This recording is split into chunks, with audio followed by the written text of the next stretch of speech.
کام تو بہت بڑا ہے، بہت لمبا پڑا ہوا ہے، اور یہ وقت بھاگ رہا ہے، دوڑ رہا ہے۔ اصل کہتے ہیں تیزی سے دوڑنے والا وقت، اعصار کہتے ہیں آندھی، جھکڑ، تیز ہوا، اعصار۔ عصر کا وقت وہ ہے جبکہ تیزی سے دن ختم ہو رہا ہے۔ Part is long and time is fleeting, and our hearts though stout and brave. اگرچہ ہمارے دل ابھی بڑے مضبوط ہیں، بڑی بہادری ہے، still like muffled drums are beating, funeral marches to the grave. یہ آپ کے سمجھ میں آئے گا جب کوئی جنرل، بڑا فوجی افسر جو ہے وہ مرتا تھا تو اس کا جنازہ جو ہے کیریئر پر رکھ کر اس کی قبر کی طرف لے کر جاتے تھے، اور ڈرم بجایا جاتا تھا، لیکن ڈرم کے اوپر کپڑا چڑھا دیا جاتا تھا، وہ اس کی شارپ نہیں آتی تھی وائس، بلکہ دبی ہوئی، مفل ڈرمز۔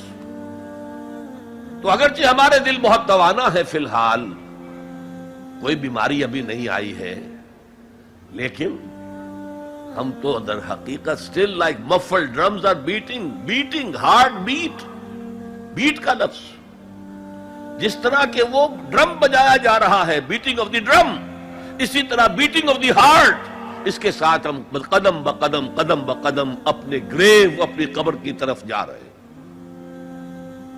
یہ ہے والعصر، زمانے کی قسم ہے، زمانہ گواہ ہے، ان الانسان لفی خسر۔ میں عرض کر چکا ہوں یہ مرکزی آیت ہے، مرکزی مضمون ہے، اسے آپ کہہ سکتے ہیں انسان کا حزنیہ، ہیومن ٹریجڈی۔ آپ کو معلوم ہے گوتم بدھ کیا بپتا پڑی تھی اس پر کہ شہزادہ تھا کپل وستو کا، محل میں رہتا تھا، جوان بیوی تھی، ایک بچہ بھی، بیٹا وہ بھی تھا، جوان بیوی کو اور بیٹے کو چھوڑ کر جنگلوں میں نکل گیا۔ کیوں؟ اس نے دیکھا دنیا میں دکھ بہت ہے، کہیں وہ دیکھا اس نے اندھا ایک آدمی ہے، وہ ٹھوکریں کھا رہا، گر رہا ہے، کہیں دیکھا کسی کا بچہ جو ہے عالم نزع میں ہے، کوئی کچھ نہیں کر سکتا، رو رہے ہیں، پیٹ رہے ہیں، کہیں دیکھا جنازہ جا رہا ہے، کندھے کے اوپر رکھ کر لے جا رہے ہیں۔ تو اس کے فکر کا مرکزی نقطہ کیا ہے؟ سروم دکھم، یہاں تو دکھ ہی دکھ ہے اور کچھ نہیں ہے۔ اس دکھ سے سیلویشن حاصل کرنے کے لیے وہ نکل گئے، اب کیا اسے ملا کیا نہیں ملا اسے چھوڑ دیجیے، لیکن ایک مثال تو ہے، محل کی زندگی چھوڑ کر، جوان بیوی کو چھوڑ کر، ایک چھوٹے بچے کو چھوڑ کر انسان نکلا ہے باہر۔ ان الانسان لفی خسر، دنیا کے اندر یہ تکالیف دیکھ کر اتنا متاثر ہو گیا، تو آخرت کی تکالیف وہ تو بہت بڑی ہے، بہت بڑی ہے، بہت بڑی ہے۔ قرآن مجید کے ہر صفحے کے اوپر جہنم کے کوئی نہ کوئی مناظر دکھا دیے گئے۔ کیا کھانے کو ملے گا؟ زقوم، جو پیٹ میں جائے گا تو کھولے گا جیسے کہ پانی کھول رہا ہو، اور پھر اس پر پیاس لگے گی تو حمیم ملے گا، گرم پانی یا پیپ، اور زخم کا دھون ملے گا۔ حضور کو شب معراج میں جو دکھائے گئے مناظر،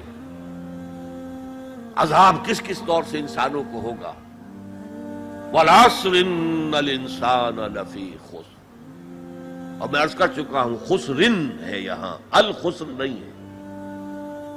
الخسر ہوتا تو کوئی خاص خسارہ، خسرن یہ قاعدہ ہے عربی زبان میں، تنکیر نکرہ جو آتا ہے تفخیم کے لیے آتا ہے، بہت بڑا خسارہ، بہت بڑا گھاٹا۔ اب جو اس سے استثناء کی 4 شرائط ہیں ان کو سمجھیے۔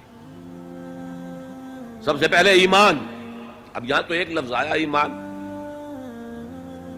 اللہ پر ایمان، رسولوں پر ایمان، آخری رسول اور آخری نبی پر ایمان، کتابوں پر ایمان اور آخری کتاب قرآن پر ایمان، بعث بعد الموت پر ایمان، حساب کتاب پر ایمان، جزا و سزا پر ایمان، جنت اور دوزخ پر ایمان، یہ ایمانیات ہیں۔